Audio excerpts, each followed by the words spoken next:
4 თებერვლის ვაჭრობის შედეგად ეროვნული ვალუტა დოლართან მიმართებით გამყარდა. ლარის ცვლილებამ 1 თეთრი და 54 მეასედი შეადგინა და დოლარის ღირებულება 2 ლარი და 82 თეთრია. ეროვნული ბანკის ინფორმაციით ეროვნული ვალუტა ევროსთან მიმართებით 1 თეთრით გაუფასურდა. რის შედეგადაც 1 ევროს ოფიციალური ღირებულება 2 ლარი და 94 თეთრი გახდა. 1.45 მეასედი თეთრით გაუფასურდა ლარი გირვანკა სტერლინგთან, რომლის ფასი 3 ლარი და 53 თეთრია. ლარის მიმართ თურქული ლირას კურსმა 7 თეთრი შეადგინა. ფინანსთა სამინისტროს ინფორმაციით 2024 წლის 12 თვის მონაცემებით დღგ-ს გადამხდელებს დღგ-ის ზედმეტობის სახით ავტომატურად 2 მილიარდ 500 მილიონი ლარი დაუბრუნდათ. დღგ-ის გადამხდელებისათვის დღგ-ის ზედმეტობის სრულად ავტომატურ რეჟიმში უკან დაბრუნების სისტემა 2020 წლიდან მოქმედებს და გულისხმობს კონკრეტული თვის ჭრილში წარმოდგენილი დეკლარაციების საფუძველზე არსებული დღგ-ის ზედმეტობის ავტომატურად დაბრუნებას გადამხდელი საბანკო ანგარიშზე. ასევე უწყების მიერ განახლებული მონაცემებით საგადასახადო მონიტორინგის დეპარტამენტის თანამშრომლებმა ბოლო 1 წლის მონაცემებით ქვეყნის მასშტაბით განხორციელებული კონტროლის ღონისძიების შედეგად 226,460 ღერი უაქციზო თამბაქოს ნაწარმის მართლსაწინააღმდეგო შენახვა გადაზიდვის 898 ფაქტი გამოავლინეს. თბილისში კიდევ 200-მდე ელექტროდამტერი დამონტაჟდება. აუქციონები დასრულდა და დედაქალაქის მთავრობისათვის გამარჯვებული კომპანიები ცნობილია, თუმცა მერიის ინფორმაციით მათ შესახებ ინფორმაცია კონტრაქტების გაფორმებამდე არ მოხდება. კახაკალაძის თქმით, აუქციონი პროექტის განსახორციელებლად 198 მიწის ნაკვეთის გადაცემას ითვალისწინებს. თითოეულ მისამართზე არანაკლებ 30 კილოვატ-საათზე გათვლილი დამტენები უნდა განთავსდეს. თბილისის მერიის მიერ გამოცხადებულ თითოეულ აუქციონში სულ 66 მიწის ნაკვეთია გამოტანილი. თითოეული აუქციონის საწყისი ფასი 53,560 ლარს შეადგენს, რაც ჯამურად 8,600,000 ლარია. ამ აუქციონის მიმართ იყო ძალიან დიდი ინტერესი.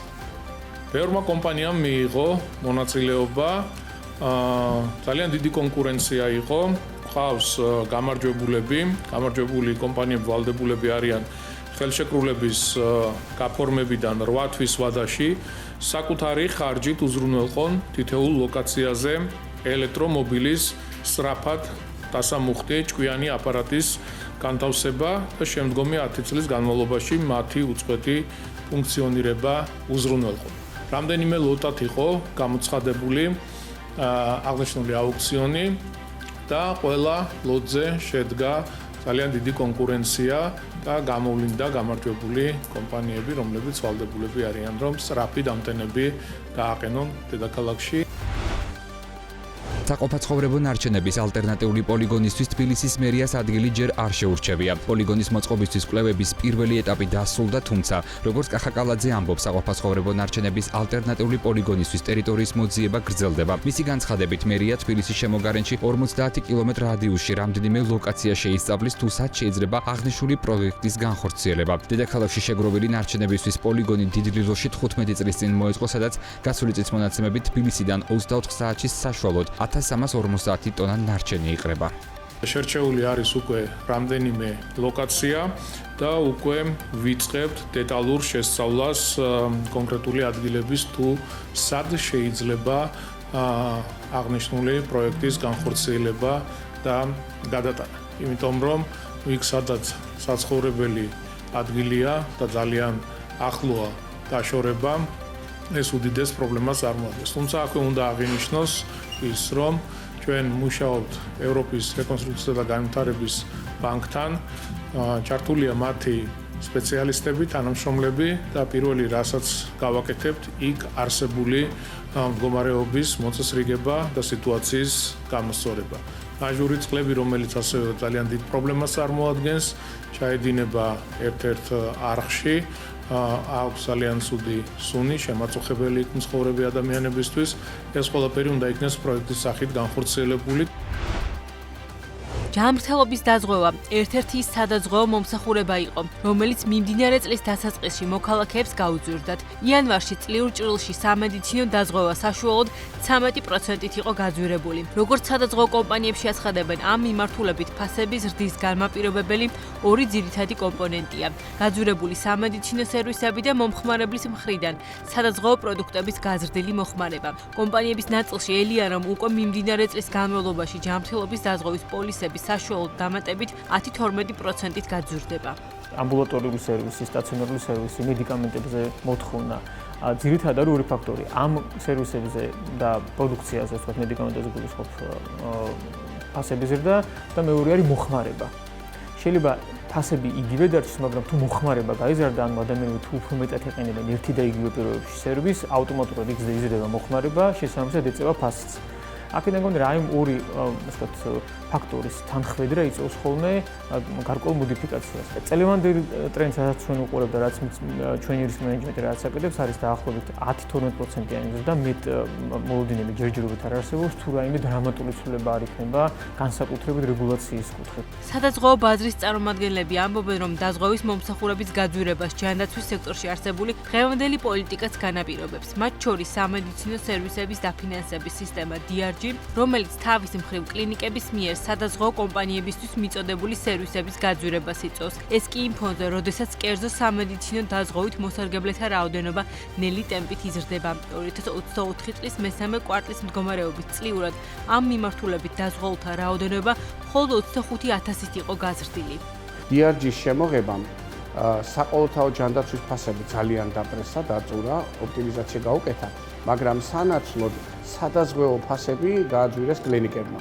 ანუ ჰოსპიტალიზაცია კერძო დაზღვევისთვის უფრო ძვირი გახდა, ვიდრე წინა წლებში იყო. შესაბამისად, გაითვალისწინეს რა ეს ორი კომპონენტი და ის ტურბულენტობა, რაც ჰოსპიტალურ ფასებში კერძო დაზღვევის მიმართულებით შეინიშნება, ერთგვარად თადარიგი დაიჭირა სადაზღვეო კომპანიებმა. გაძვირებამ ერთგვარად და კიდევ იმან, რომ არ არის თანამშრომლობა საყოველთაო ჯანდაცვასა და კერძო დაზღვევას შორის, გამოიწვია ის, რომ ნაკადი, ანუ ზრდა კერძო დაზღვეულთა მნიშვნელოვან წილად შენელდა. რისკ პული, რომელიც ახლა რეალურად აქტიურად სარგებლობს სადაზღვეო სერვისებით, უკვე ასე ვთქვათ, დაძველებულია, იქიდან გამომდინარე, რომ არ გვემატება სადაზღვეო ინდუსტრიას ახალი ადამიანი, ახალი სუბიექტი, რომელიც ამ რისკ პულში თავისი ახალი რისკებით შემოდის. აქედან გამომდინარე, ეს რისკ პული ჩვევა, თვითონ ქცევა, ეს ყველაფერი, რა თქმა უნდა, ახდენს გავლენას სადაზღვეო სერვისებით მოხმარების მაჩვენებელზე, რაც ბუნებრივია შემდეგ გაისახება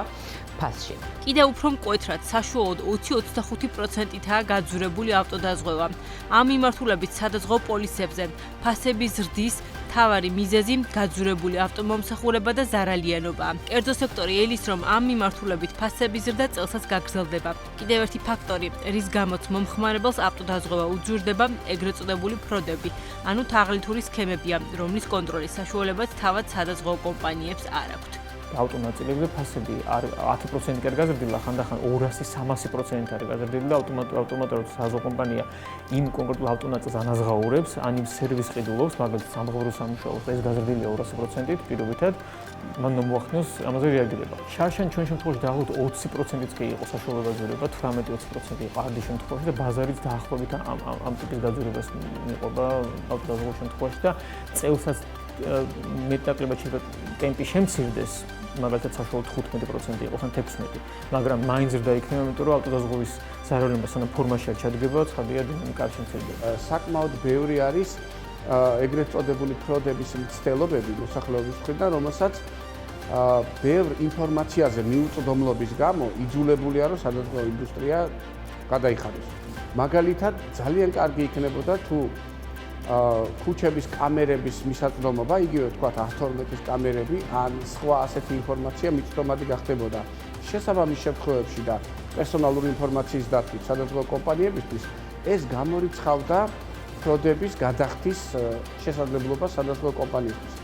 რაც შეეხება მოსალოდნელ სიახლეებს სადაზღვეო ბაზარზე, სექტორის წარმომადგენლები იმედოვნებენ, რომ პარლამენტი მიმდინარე წელს მაინც მიიღებს ავტომფლობელთა პასუხისმგებლობის სავალდებულო დაზღვევის კანონს. შესაბამისი კანონპროექტი საგაზაფხულო სესიაზე საკანონმდებლო ორგანოს მიერ განსახილველი პროექტების ნუსხაშია.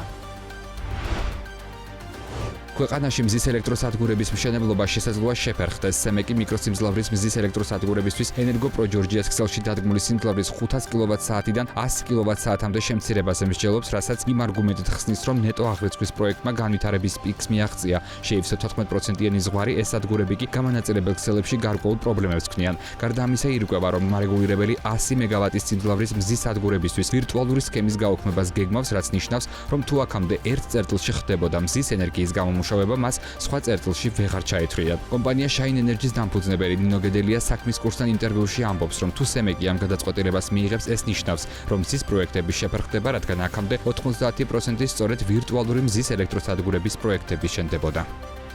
ვირტუალური სქემა ჩაიხსნება. ანუ თუ ამ დრომდე ჩვენ შეგვეძლო რომ A წერტილში აგვეშენებინა მზის ელექტროსადგური და B წერტილში ჩაგვეთვალა ელექტროენერგია, ეს აღარ მოხდება. 500-დან 100 კილოვატამდე რო ჩამოდიოდა, ამაზე ინფორმაცია ჩვენ გვაქვს უკვე რამდენიმე თვეა. ანუ ნოემბრიდან მოყოლებული და დადგენილებაც დაიდრაფტა 7 ნოემბერს. შესაძლოა ჩვენთან დაინტერესებული პირი რომ მოდიოდა და გვიკავშირდებოდა ამ ინფორმაციას გავცემდით. თუმცა ვირტუალურის ნაწილთან დაკავშირებით ჩვენ ეს ინფორმაცია გავიგეთ სულ რაღაც რამდენიმე დღის წინ. შესაბამისად გამოდის რომ ამ თვეების განმავლობაში ჩვენ რო კონტრაქტორ კომპანიებთან მქონდა მოლაპარაკება რომ თქვენ კი შეგიძლიათ 100 კილოვატი A წერტილში ააშენო და B წერტილში ჩაუთვალო და ეს ხალხი წავიდა, საზღვაო ვალდებულება აიღო, მიწა შეიძინა, იმიტომ რომ თავისივე ობიექტზე დასაშვებია უმეტეს შემთხვევაში რომ არ კონდეს ასათვისებელი სივრცე აგრეგატების და ბევრი სხვა დეტალების გათვალისწინებით სახურავზე და უნდა რომ პირობითად კახეთში ააშენოს მზის სადგური და ჩაუთვალოს ბათუმის ფილიალს, იმიტომ რომ ამ ნაწილში ის ასპექტი ჩამოდის, რომ აღმოსავლეთით ბევრად მეტი irradiatsiya და მზის დასხივება და გამომუშავება აქვს, ვიდრე პირობითად დასავლეთში. ეს იყო სიურპრიზი.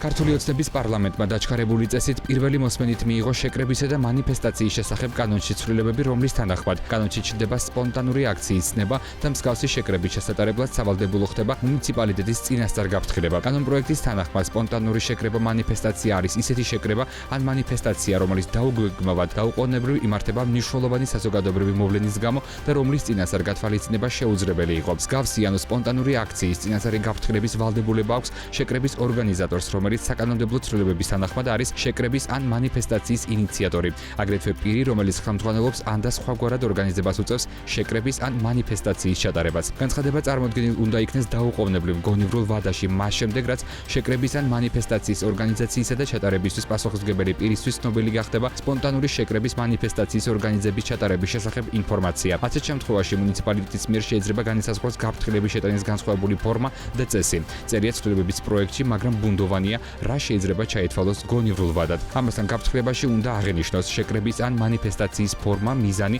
ჩატარების ადგილი ან სფლაგეზი, დაწყებისა და დამთავრების დრო, თარიღი, მონაწილეთა სავარაუდო რაოდენობა, პასუხისმგებელი პირის ვინაობა, საცხოვრებელი ადგილი, საკონტაქტო ტელეფონის ნომერი, გაფრთხილების შეტანის თარიღი და დრო, შეკრების ან მანიფესტაციის ორგანიზაციისა და ჩატარებისთვის პასუხისმგებელი პირების მიერ აქციის მცველობის და სასწრაფო სამედიცინო დახმარების უზრუნველყოფის ფორმა. გარდა ამისა, შეკრებისა და მანიფესტაციის შესახებ კანონში საკანონმდებლო ცვლილებების პროექტის თანახმად იგრძელება. შეკრების ან მანიფესტაციის ჩატარება დახურულ სივრცეში შენობაში მესაკუთრის წინასწარი წერილობითი თანხმობის გარეშე. შეკრების ან მანიფესტაციის ჩატარებისა, შენობების შესასვლელების, ავტომაგისტრალების, ხიდების, გვირაბების, ესტაკადების, რკინიგზის ბლოკირება, აგრეთვე მუნიციპალიტეტის მიერ განსაზღვრული იმგვარი სატრანსპორტო კვანძების ბლოკირება, რომლის შეფერხებაც მნიშვნელოვან ზიანს მიაყენებს საწარმოების, დაწესებულებებისა და ორგანიზაციების ნორმალურ ფუნქციონირებას ან და მნიშვნელოვნად შეაფერხებს სატრანსპორტო ნაკადების გადაადგილებას. პარლამენტმა სისხლის სამართლის კოდექსში მთავრობის მიერ წარდგენილ ინიციატივას, რომელიც სისხლის სამართლის კოდექსის 222-320 მუხლებს ემატება, შენიშვნა პირველი მოსმენით ხარი დაუჯერა. ცვლილების მიხედვით აღნიშნული მუხლების მიზნებისთვის სტრატეგიული და განსაკუთრებული მნიშვნელობის ობიექტების ნუსხა მთავრობის დადგენილებით განისაზღვრება.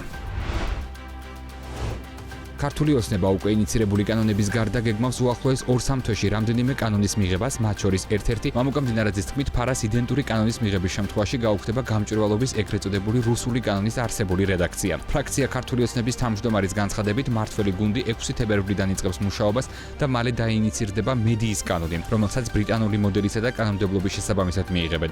მისი განმარტებით, კანონი დადგენდება მედიის ობიექტურობის და ჟურნალისტური ეთიკის სტანდარტები. მდინარაძის თქმით, განისაზღვრება აღნიშნული სტანდარტების მონიტორინგის და დაცვის ინსტიტუციური მექანიზმები. რაც უფრო გაიზრდება ზეწოლა, მით უფრო გავამკაცრებთ კანონებს, ამბობს მამუკა მდინარაძე. მისი თქმით, მომდევნო 2 თვის განმავლობაში გამკაცრდება ანტინარკოტიკული კანონმდებლობა, გამკაცრდება არასრულწლოვანთა მართლმსაჯულება. ქართული ოცნება ასევე აუქმებს გადაწყვეტილებების მიღების პროცესში არასამთავრობო სექტორის სავალდებულო მონაწილეობას. ამასთან აანონსებს, რომ შეზღუდავს საჯარო სამსახურში უცხოური წყაროებიდან დაფინანსებით სარგებლობას. მმართველ პარტიაში ასევე გეგმავენ მათი თქმით მედიის შესახებ კანონის ბრიტანული მოდელით მიღებაზე შეზღუდვას უცხოური წყაროებიდან მედიის დაფინანსებას. ოცნება გეგმავს სიპების ხელმძღვანელების დანიშვნა გათავისუფლების პროცესის გამარტივებას. ამის შესახებ ქართული ოცნების აღმასრულებელმა დივანმა მამუკა მდინარაძემ განაცხადა. გავამკაცრებთ ანტინარკოტიკულ პოლიტიკასა და კანონმდებლობას. პარალელურად გავამკაცრებთ არასრულწლოვანთა მართლმსაჯულებას. გამკაცრდება მიგრაციის შესახებ კანონმდებლობაც. აბსოლუტურად ყველა კანონიდან და კანონქვემდებარე აქტიდან ამოღებული იქნება ნორმები, რომლებიც ითვალისწინებს საჯარო გადაწყვეტილებების მიღების პროცესში არასამთავრობო ორგანიზაციების სავალდებულო მონაწილეობას. შეიზღუდება საჯარო სამსახურში უცხოური წყაროებიდან დაფინანსებული სარგებლის მიღება. შესაბამისი დაწესებულების ხელმძღვანელის თანხმობის გარეშე. დავიწყებთ მუშაობას ხვალიდანვე და დაინიცირდება მედიის კანონი, რომელსაც მივიღებთ ბრიტანული მოდელისა და კანონმდებლობის შესაბამისად. კანონით დადგინდება მედიის ობიექტურობის, აგრეთვე ჟურნალისტური ეთიკის სტანდარტები, განისაზღვრება აღნიშნული სტანდარტების მონიტორინგის და დაცვის ინსტიტუციური მექანიზმები. შეიზღუდება მედია საშუალების დაფინანსება უცხოური წყაროებიდან. დავაინიცირებთ კანონპროექტს, რომელიც იქნება ამერიკული ფარას დღეს მოქმედი რედაქციის პირდაპირი ასლი. როგორ გაჩნდა ივანიშვილი ბაჩიაშვილის საქმეში ნათია თურნავა და რატომ დააჯარიმა ქართულ 200,000 ლარით 8 წლის წინ გაცემული სესხის გამო? BMG-ს ინფორმაციით მას შემდეგ რაც ბიძინა ივანიშვილმა გიორგი ბაჩიაშვილს უჩივლა, საქართველოს ეროვნული ბანკი ქართულსა და გიორგი ბაჩიაშვილს შორის გაფორმებული სასესხო ხელშეკრულების დეტალები დაინტერესდა და აღმოაჩინა, რომ უტა ივანიშვილის კუთვნილმა ქართულ ბანკმა დაკავშირებულ მხარესთან ოპერაციების ნორმა დაარღვია იმ საკრედიტო შეთანხმებით, რომელიც 8 წლით ადრე გიორგი ბაჩიაშვილზე გაიცა. სების მიერ ქართულ ბანკის დაჯარიმების ბრძანება გიორგი ბაჩიაშვილის წინააღმდეგ პროკურატურის ერთ-ერთ არგუმენტს წარმოადგენს. საქმეში ეროვნული ბანკის მოვალეობის შემსრულებლის მიერ 2023 წლის ოქტომბერში ხელმოწერილი დოკუმენტი ცოტა ხნის წინ გაჩნდა, რომლითაც ირკვევა, რომ ეროვნულმა ბანკმა ქართულ ბანკი 200,000 ლარით დააჯარიმა იმის გამო, რომ 2015 წელს გიორგი ბაჩიაშვილზე გაცემული კრედიტით ქართულ ინტერესთა კონფლიქტის მართვის შესახებ ეროვნული ბანკის ბრძანების რიგი მუხლები დაარღვია. ნათია თურნავა გიორგი ბაჩიაშვილის საქმეში ბრალდების მხარის მოწმის სტატუსით დაიკითხება. ზუსტი თარიღი უცნობია, მაგრამ როგორც BMG-ს ეროვნული ბანკის პრესსამსახურში განუცხადეს, სების პრეზიდენტის მოვალეობის შემსრულებელი ნათია თურნავა მზად არის საქალაქო სასამართლოს მოსამართლის განჩინების საფუძველზე წარდგეს სასამართლოს წინაშე და ყველა არსებულ კითხვას კომპეტენციის ფარგლებში უპასუხოს. საქალაქო სასამართლოში კრიპტოვალუტების საქმეზე ბიძინა ივანიშვილის გამოკითხვა შედგა. სხდომის დასრულების შემდეგ ბაჩიაშვილმა თქვა, რომ ივანიშვილი პროკურორის კითხვებზე საკუთარ ვერსიას ძირითადად მონოლოგის რეჟიმში ყვებოდა და მათ კონკრეტულ კითხვებს თავი აარიდა. ბაჩიაშვილი ამბობს, რომ ივანიშვილის გამოკითხვამ დაადასტურა, რომ საქმეში არანაირი მტკიცებულება კონტრაქტი არ დევს, რომელიც დაადასტურებს, რომ ბიძინა ივანიშვილი ინვესტორი იყო, შესაბამისად სასამართლო მხოლოდ მისი ზეპირი განცხადებით ხელმძღვანელობს. შეეხებოდა დოკუმენტს, შეეხებოდა დეტალურად ფაქტობრივ გარემოებას, ის არიდებდა თავ პასუხს თავს. მან ზოგადად თქვა, რომ მე ვიყავი ინვესტორი და ბაჩიაშვილს ვაგმიცემ ინფორმაციას ხებია ფოსო. თუმცა ამავდროულად მან აღნიშნა, რომ სხვა შემთხვევებში მას გაუკეთებია რამოდენიმე 100,000 დოლარით, მათ შორის გარანტიაც, გაცემაც კონკრეტულ პირზე, რომელიც არ იყო მისი ნათესავი. ანუ მას უნდა წარმოჩენა ამ ყველაფრის იმგვარად, თითქოს ანუ ბაჩიაშვილზე კრედიტის მიცემა იქნებოდა ანუ ყველანაირ აზრს მოკლებული და გამორიცხულია, რომ ბაჩიაშვილის არც თითქონა მე გამეკეთებია. გაჟღერდა ასე ვთქვათ, მუხარის შემცველი რამოდენიმე წინადადებაც, მათ შორის ჩვენ სხვა კონტრაქტულ და სამოქალაქო ურთიერთობაზე, რაც სამოქალაქო სამართლის ურთიერთობას გულისხმობს, ეს ფონდის გარკვეულ სხვა სტრუქტურულ ნაწილებს შეეხება და მან პირდაპირ დამემუქრა, რომ მანდაც გარკვეულ პასუხისგებაში, ასე ვთქვათ, მოსალოდნელია ჩემი მიცემა.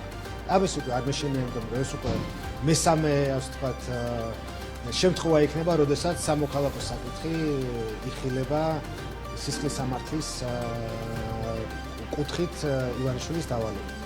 ასევე ივანიშვილმა თვითონვე თქვა, რომ არ არსებობს მისი ინფორმაციით, მისი ხელმოწერილი ან მისი დავალებით ხელმოწერილი დოკუმენტი, რომელიც რამენაირად ადასტურებდა ინვესტიციას. გარდა იმ მოკლე 45 დღიანი, ასე ვთქვათ, სესხის გარანტირების ხელშეკრულების. ევროპიდან და ამერიკიდან ტურისტების რაოდენობამ საგრძნობლად იკლო. სერტიფიცირებული გიდი გიორგი დარციმელია ამბობს, რომ ძალიან დიდი პოტენციალი არსებობს აღმოსავლეთის ქვეყნებიდან და აზიის ბაზრიდან ტურისტების მოზიდვის მიმართულებით, რაზეც ქვეყანამ განსაკუთრებული აქცენტი უნდა გააკეთოს. მისი თქმით, საქართველოს აზიის ბაზარზე სერიოზულად უნდა იმუშაოს, რადგან ისეთი ქვეყნები, როგორიცაა ჩინეთი, ინდონეზია, ფილიპინები და იაპონია, ჩვენი ქვეყნისთვის საინტერესო გეოგრაფიაა. ის რომ ტურიზმში შემოსავლები ძირითადად სწორედ აღმოსავლეთის ქვეყნების ხარჯზე იზრდება, ამას გალტენ თაგარტის ბოლო კვლევაც მოწმობს. საინვესტიციო ბანკის თქმით, ახლო აღმოსავლეთის ქვეყნებთან ერთად შემოსავლები ტურიზმში აზიის ქვეყნებიდან, ჩინეთიდან და ინდოეთიდანაც გაიზარდა. ტურისტებმა დასავლეთიდან იკლო საგრძნობლად, იკლო ევროპიდან, შეერთებული შტატებისგან, ეს შეგვიძლია ვთქვათ. რაზეც ახლა არის საუბარი და შესაძლოა ამას არ კონდეს ვთქვათ იმხელა გაწეგავლენა, ვფიქრობ, რომ ვთქვათ ქვეყანამ შეიძლება რომ თავისი ფოკუსირება გააკეთოს დღეს ჩინეთზე, რომელიც ძალიან საინტერესო ბაზარი არის. აზიის ბაზარს უნდა უყუროთ ძალიან სერიოზულად. მოდი ვთქვათ ახლო აღმოსავლეთი, რომელიც ვთქვათ ძალიან საინტერესო ხაბი გვაქვს ემირატების სახით, ხო, გაერთიანებული ემირატები, რომელიც ძალიან საინტერესო კონტინენტს აწვდის და შევხედოთ ესეთ ქვეყნებს, როგორც არის მაგალითად 250 მილიონიანი ინდონეზია, ვთქვათ, ან 120 მილიონიანი ფილიპინები, რო არაფერი ვთქვათ 130 მილიონიანი იაპონიაზე, რომელიც ესევე ძალიან საინტერესო ბაზარი არის. ეს არის ბაზარი, რომელიც არათვისებაც მე ვფიქრობ, რომ სექტორისთვის დანაშაული არის. ეს ვიდეო ყირგიზეთშია გადაღებული. ეგრეთ წოდებულ აფხაზურ ნომრიანი ავტომობილები ბიშკეკში აქტიურად იყიდება. ყირგიზული მედიის ინფორმაციით აფხაზეთიდან მანქანების ჩაყვანა იაფიჩდება. ფასის გამო ის მიმზიდველი ტაქსის სერვისის მიმწოდებელი პირებისთვისაა. აუცილებელია ქვეყანაში აფხაზეთიდან შემოყვანილი მანქანების ლეგალიზაცია. ერთ დროს ასეთ მანქანებს 4-5 დოლარად ყიდულობდნენ რიგითი ღარიბი მოქალაქეები, ვისთვისაც ეს მანქანები ერთადერთი შემოსავლის წყარო იყო. დეპუტატ ჟანარ აკაევის განცხადებით, ყირგიზეთში აფხაზური ნომრი დაახლოებით 15,000 ავტომანქანა დადის. ის ბიშკეკში უკანონოდ რეგისტრაციის გარეშე ხვდება. ყირგიზეთის საბაჟო უწყება ჯერ კიდევ 2021 წელს აცხადებდა, რომ ეს ევრაზიის ეკონომიკური კავშირის საბაჟო ტერიტორიაზე დროებით შემოყვანილი მანქანების გამოყენების წესების ზარღვევაა. თუმცა როგორც ჩანს, ზარღვევის აღმოსაფხვრელად ბევრი ვერაფერი გაკეთდა. ეგრეთ წოდებული აფხაზური სანომრე ნიშნებით მანქანების სამჯერ ნაკლები ღირს, ვიდრე ყირგიზეთში რეგისტრირებული. შესაბამისად, ჭრილოვანი ვაჭრობაც მიმზიდველია. ახლა ამ პრობლემის მოსაგვარებლად ყირგიზეთის მთავრობამ აფხაზურ ნომრიანი მანქანების ლეგალიზება დააანონსა. პირველ ეტაპზე განვიხილავთ მანქანებს, რომელთაც აქვთ რამდენიმე დოკუმენტი მაინც. მეორე ეტაპზე ისეთებს, რომლებიც ტექნიკურად კარგ მდგომარეობაში იქნებიან. ოკუპირებულ აფხაზეთში ავტომობილები იაფია, არც ეგრეთ წოდებული განბაჟებაა ძვირი. თბილისში ვარაუდობენ, რომ აფხაზეთიდან მანქანები შუა აზიურ ქვეყანაში რუსეთი, ყაზახეთი, ყირგიზეთის მარშრუტით ხვდება. BMG-ს აფხაზეთის ეგრეთ წოდებული სუსის თანამშრომელმა ანონიმურობის დაცვით დაუდასტურა, რომ ბოლო პერიოდში აფხაზურ ნომრიანი მანქანების ყირგიზეთში გაყვანა შეფერხებულია, თუმცა მიზეზზე არ საუბრობს. ქართველი ავტოდილერების ნაწილი კი მიიჩნევს, რომ აფხაზურ ნომრიანი ავტომობილების ლეგალიზება გარკვეულწილად აფხაზეთის იურისდიქციის აღიარებას ნიშნავს. ნომრის აღიარება, ნომრის მინიჭება უკვე ნიშნავს, რომ იმ კონკრეტულ ქვეყანაში არის განბაჟებული ეს ავტომობილი და თუ განბაჟებული არის და შენ უშვებ შენს ტერიტორიაზე, ეს ნიშნავს იმას, რომ შენ მას რთავ ნებართვას აძლევ იმისას, რომ მოხდეს შენს ტერიტორიაზე. თუ მისცემ ნებართვას, რომ აფხაზური ნომრებით მოხდეს ყირგიზეთის ტერიტორიაზე, ესეც უკვე რისკის ქვეშ დგას იმ მხრივ, რომ უკვე საშიშროებას წარმოადგენს იმისას, რომ ბევრი არაკლია, როგორ გითხრათ, აღიარებას. ყირგიზეთი თვითგამოცხადებული და ოკუპირებული აფხაზეთის დამოუკიდებლობას არ ცნობს. აფხაზეთი არც ერთ საერთაშორისო რეესტრში შეტანილი არ არის. ამიტომ ამ მანქანების დარეგისტრირება ყირგიზეთში პრაქტიკულად შეუძლებელია. რაც სქემით აპირებს ადგილობრივი ხელისუფლება აფხაზურ ნომრიანი მანქანების ლეგალიზებას უცნობია. ექსპერტები ფიქრობენ, რომ მხოლოდ თვალის დახუჭვაც კი ჭრილოვან ვაჭრობაზე და დღეს ყირგიზეთის მხრიდან აფხაზური სანომრე ნიშნის გარკვეული სახით აღიარება ოკუპირებული ტერიტორიების არაღიარების პოლიტიკას ჭრილს კიდევ ერთხელ მიაყენებს. ისინი ქართული ოცნების პოლიტიკას აკრიტიკებენ და აცხადებენ, რომ ოფიციალური თბილისი ამ კუთხით მეტად მტკიცე და ხისტი უნდა იყოს. მე ვწმუნდები იმაში, რომ ჩვენ ნელ-ნელა მივდივართ იქითკენ, რომ აფხაზებთან აუცილებლად დაიწყება მოლაპარაკება გაერთიანების შესახებ. და ის პოლიტიკა, რომელსაც საქართველოს მთავრობა ახორციელებს, ამას ძალიან უწყობს ხელს. ეს არის უკვე მაშინ გამოძახილი ქართული ოცნების პოლიტიკის და ეს უკვე არაღიარების პოლიტიკა, რა თქმა უნდა, კრახს განიცდის.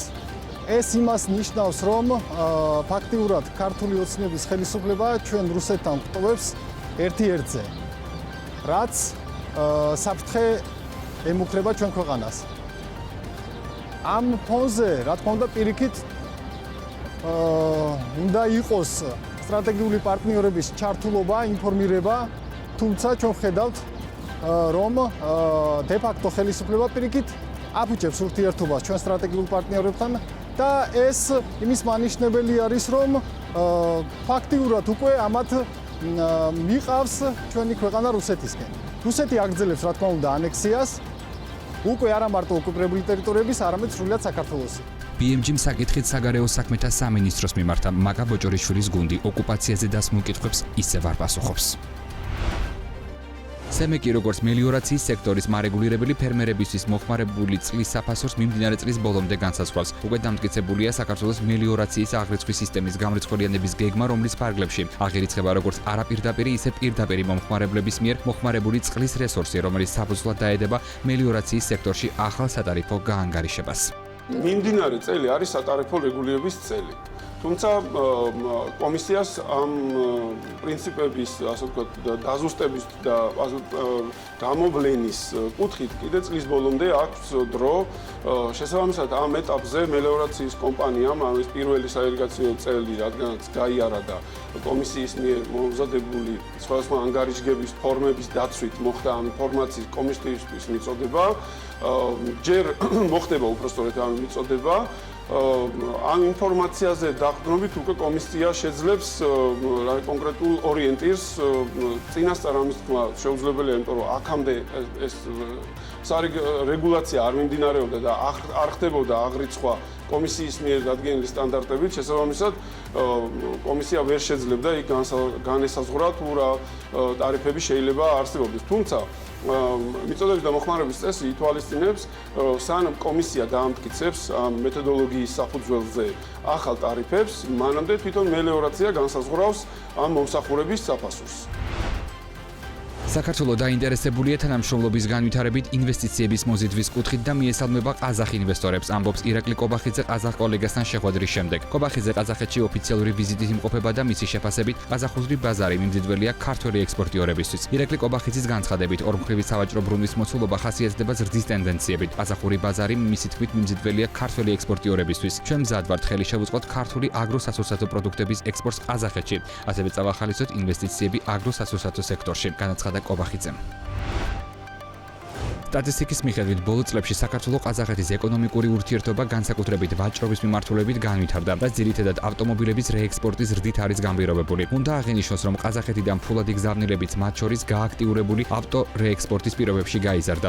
თუმცა დადებითი დინამიკაა საქართველოში პირდაპირი ხაზახური ინვესტიციების შემოდინებისა და ტურიზმის კუთხითაც. ამ უკანასკნელის შემთხვევაში ტურისტული ვიზიტების ზრდა ყაზახური ავიაკომპანიების გახშირებული ფრენებით არის განპირობებული. საქართველოში ყაზახური პირდაპირი ინვესტიციების შემოდინება 2005 წლიდან იწყება. ამ ყველაზე მეტი FDI 2006 წელს შემოვიდა, რამაც 161 მილიონი დოლარი შეადგინა. ოფიციალური სტატისტიკით ბოლო წლების განმავლობაში ყაზახური კაპიტალის მონაწილეობა ქვეყნის ეკონომიკაში არც ისე დიდია. 2023 წლის მონაცემებით ქვეყანაში 36 მილიონი დოლარის პირდაპირი ყაზახური ინვესტიცია ჩაიდო, რაც 2022 წლის FDI-ს 4 მილიონით აღემატება. 2024 წლის 9 თვეში საქართველოს ეკონომიკაში ყაზახებმა 28 მილიონ 900 დოლარის პირდაპირი ინვესტიცია ჩადეს.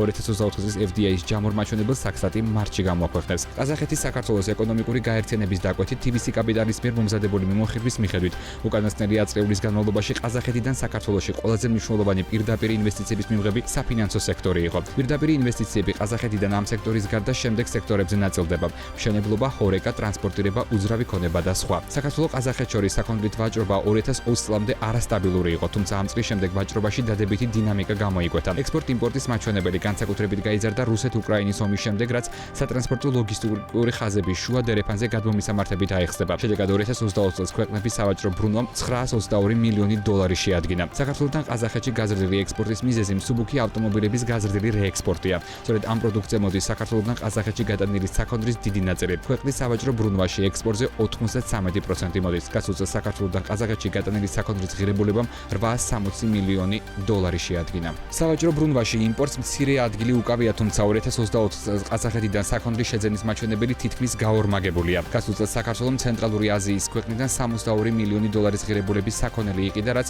წლიურად 88%-ით გაზრდილი მაჩვენებელია. საიმპორტო საქონლის რეიტინგში პირველ ადგილს ნავთობი და ნავთობპროდუქტები იკავებს. რაც შეეხება ტურიზმს, ბოლო წლების განმავლობაში საქართველოში ყაზახი ტურისტების ნაკადი გაზრდილია. ეს თავის მხრივ ყაზახური ავიაკომპანიების მიერ საქართველოს მიმართულებით გაზრდილმა სიხშირეებმა განაპირობა. ფულადი გზავნილების მიხედვით ქვეყნების რეიტინგში ყაზახეთი მე-7 ადგილს იკავებდა 2024 წელს. ეროვნული ბანკის მონაცემებით გასულ წელს ყაზახეთიდან ფულადი გზავნილების სახით 116 მილიონ 600.000 გადმოირიცხა. ყაზახეთში მყოფმა ირაკლი კობახიძემ კიდევ ერთხელ გამოთქვა იმედი, რომ USAID-ის დაფინანსება სამუდამოდ შეჩერდება და არ 3 თვის შემდეგ განახლდება. ირაკლი კობახიძის განცხადებით, ის რაზეც ქართული ოცნება 2023 წლიდან საუბრობდა, ახლა უკვე ამერიკის შეერთებული შტატების ხელისუფლებას საუბრობს. კობახიძე კიდევ იმეორებს, რომ USAID-ის ფინანსები საქართველოში რევოლუციის მოწყობას ხმარდებოდა. პრეზიდენტ დონალდ ტრამპის ადმინისტრაციამ ამერიკის შეერთებული შტატების საერთაშორისო განვითარების სააგენტოს ფლანგვისა და სახსრების ბოროტად გამოყენების სია გამოაქვეყნა. ამის შესახებ თეთრი სახლის ვებგვერდზე წერია. განცხადებაში აღნიშნულია, რომ აწლეულების განმავლობაში USAID გადასახადით გადამხდელების წინაშე ანგარიშვალდებულებას არ ღვევდა, რადგან უზარმაზარ თანხებს ყოველგვარი ზედამხედველობის გარეშე ანაწილებდა უაზრო და ხშირ შემთხვევაში მავნე პროექტებში, რაც ფესვგადმული ბიუროკრატების საყვარელი პროექტებია. USAID პროექტებს ახორციელებდა საქართველოში, თუმცა ფლანგვის სიაში, რომელიც თეთრმა სახლმა ამ დროისთვის გაასაჯაროვა, ჯერჯერობით არც ერთი ქართული პროგრამა არ მოხვედრილა. უცხო ენების პლატფორმა Lingwings, რომელიც 300,000-ზე მეტ მომხმარებელს აერთიანებს, ხელოვნური ინტელექტი დაემატება. ამის შესახებ პლატფორმის დამფუძნებელმა დავით ველიაშვილმა BMG-სთან ისაუბრა. როგორც ველიაშვილი განმარტავს, პლატფორმის განახლებისთვის სრულყოფილი ტექნიკური ცვლილებები განხორციელდა და პლატფორმა თავიდან გადაიწერა, რაც მის მოქნილობას უზრუნველყოფს. განახდა როგორც მობილური აპლიკაცია, ასევე ვებგვერდი, რაც მომხმარებელს მეტ ფუნქციონალურ გამოცდილებას აძლევს. მისი ინფორმაციით, პროგრამა სრულად ჩათის ფორმატზე გადადის და წერითი დავალებები მაქსიმალურად შემცირებულია. სამაგიეროდ კომპანიამ წერითი დავალებები აუდიო დავალებები ჩაანაცვლა, რაც აპლიკაციას საშუალებას აძლევს, რომ მომხმარებელს მეტყველებაში დაშვებული ხარვეზების გამოვლენაში და მის გაუმჯობესებაში დაეხმაროს. რაც შეეხება ექსპორტს, კომპანია მალე საექსპორტო აქტივობებსაც გეგმავს. პლატფორმის დამფუძნებლის ინფორმაციით, საწყის ეტაპზე მეზობელი ქვეყნების დაფარვას გეგმავენ, ამასთან უახლოეს მომავალში ამერიკის ბაზარზე გასვლაც იგეგმება. გარდა ამისა, კომპანია სოციალური ქსელის შექმნას გეგმავს, რომელიც მომხმარებლის ერთმანეთთან კომუნიკაციას უზრუნველყოფს. კომპანია ამბასადორი Island Batumi 2 ნახევარკუნძულის მშენებლობის სამუშაოებს აქტიურ რეჟიმში ახორციელებს. როგორც გადაცემა უძრავი ქონების პროსპექტში კომპანიის გენერალურმა დირექტორმა გოჩა კამკიამ განაცხადა, ტერიტორიის 25 ჰექტარი უკვე ფორმირებულია, რაც სრული საპროექტო არეალის მეოთხედს აღემატება და ნაკის საინვესტიციო ვალდებულებებს 5 წლით წინ უსწრებს. კომპანიის ინფორმაციით 2021 წლიდან 2024 წლამდე პერიოდში მათი დაკვეთით საერთაშორისო და ადგილობრივი კომპანიების მიერ 40-მდე კვლევა ჩატარდა. მიღებული შედეგების გათვალისწინებით კი განისაზღვრა ყველა ტექნიკური და საინჟინრო გადაწყვეტილება, რომელიც მდგრადი და უსაფრთხო 2 ნახევარკუნძულისა და 1 კუნძულის მშენებლობის გარანტია. აღსანიშნავია, რომ 2 ნახევარკუნძულსა და კუნძულზე ტერიტორიის 59% დაეთმობა საჯაროდ ხელმისაწვდომ რეკრეაციულ ზონას, მათ შორის ტყე-პარკებს, საფეხმავლო ბილიკებს, სპორტულ მოედნებს და გასართობ გამაჯანსაღებელ სივრცეებს. საპროექტო არეალში აშენდება საგანმანათლებლო და ჯანდაცვის დაწესებულებები, სასტუმროები, აპარტამენტები, ბინები, ვილები, ვერტოდრომები, იახტ-კლუბი. უძრავი ქონების სააგენტოების ნაწილში აცხადებენ, რომ მომდევნო პერიოდში შესაძლოა ბაზარზე გასაქირავებელი ბინების ნაწილში ჭარბი მიწოდება გაჩნდეს. როგორც საკურა პროპერტის დამფუძნებელმა BMG-ს განუცხადა, გასულ პერიოდში მიგრანტების მხრიდან ქირაზე მკვეთრად გაზრდილი მოთხოვნის გამო საინვესტიციოდ მშენებარე ბინების გაყიდვები მკვეთრად გაიზარდა. ვიქტორია საკუროვას თქმით, მიგრაციის ეფექტის მილევასთან ერთად კი არაა გამორიცხული ბაზარზე მომდევნო წლებში ჭარბი გასაქირავებელი უძრავი ქონება გაჩნდეს, რაც თავის მხრივ ქირის ფასაც შეამცირებს. ცნობისთვის დეკემბერში თბილისში ქირის ფასი წლიურად 10%-ით შემცირდა და გასული წლის ბოლოს კვადრატულ მეტრზე $11 შეადგინა. ქირა ნოემბერთან შედარებითაც გაიარდა ჯამში 3%-ით. ვინის კომპანიების ვინივერიას და შატო მერე ვაინსის თანადამფუძნებლის გია პირადაშვილის განცხადებით, ევროპული და შტატების ბაზრების სექტორისთვის სასიცოცხლოდ მნიშვნელოვანია. ამის შესახებ მან BMG-სთან ისაუბრა, მისივე ცნობით, ევროპული და შტატების ბაზრები აუცილებელია ბიზნესის სიჯანსაღისთვის, ამასთან იმისათვის, რომ საქართველოს მსოფლიო გაიცნოს. შეგახსენებთ ღვინის ახალი პრემიუმ კლასის ქვევრის ღვინოების წარმოებელმა კომპანიამ Victory Wines-მა საექსპორტო ბაზრები გააფართოვა და ავსტრიასა და სლოვაკეთში მდებარე რესტორნების ქსელთან ბატონი ჯგუფისთან თანამშრომლობა დაიწყო. ამის შესახებ მეღვინეობის სანადამფუძნებელმა დავით ქორიძემ BMG-თან ისაუბრა. Victory Wines-ი პრემიუმ კლასის ქვევრის ღვინოების წარმოებელი კომპანიაა, რომელიც 6 სახის ქვევრის ღვინოს აწარმოებს, საიდანაც 5 ქართლის ჯიშია, ხოლო 1 კახური. მეღვინეობის სანადამფუძნებლის ინფორმაციით, ნედლეულის გარკვეული ნაწილი მათი ვინახებიდან არის, ხოლო ნაწილს ადგილობრივი ფერმერული მეურნეობებიდან იბარებენ. კომპანია წელიწადში 70,000 ბოთლ ღვინოს აწარმოებს, რომლის 60%-ს ექსპორტზე ყიდის. დავით ქორიძის ცნობით, კომპანია ამ ეტაპზე მოლაპარაკებებს პოლონეთთან აწარმოებს, ამასთან პრიორიტეტული ბაზარი ამერიკა. GMT ჯგუფი, რომელიც ბრენდულ სასტუმროებს თბილისი მარიოტს, ქურთიად მარიოტს და მუქსი თბილისს მართავს, აცხადებს, რომ განთავსების ობიექტებში კონფერენციებისა და კორპორაციული ღონისძიებების რაოდენობა შემცირებულია. ამის შესახებ კომპანიის კლასტერ მარკეტინგისა და კომუნიკაციების მენეჯერმა მარიამ ხაკაძემ BMG-თან განაცხადა. მისივე ცნობით, ქურთიად თბილისი და მუქსი თბილისი მცირე და საშუალო ზომის ღონისძიებებს მაინც მასპინძლობს, რაც გარკვეულწილად ამ მიმართულებით სტაბილურობას უზრუნველყოფს. თუმცა მარიოტ თბილისს დიდი საკონფერენციო სივრცეები ნაკლებად არის დატვირთული. რაც შეეხება ბაზრებს, ხაკაძე ამბობს, რომ მათი მომხმარებლები ტრადიციულად ინდოეთიდან არაბეთის გაერთიანებული საამიროებიდან, ჩინეთიდან და ამერიკიდან არიან. ევროპელი ტურისტების შემთხვევაში კი მოთხოვნა საგრძნობლად შემცირებულია.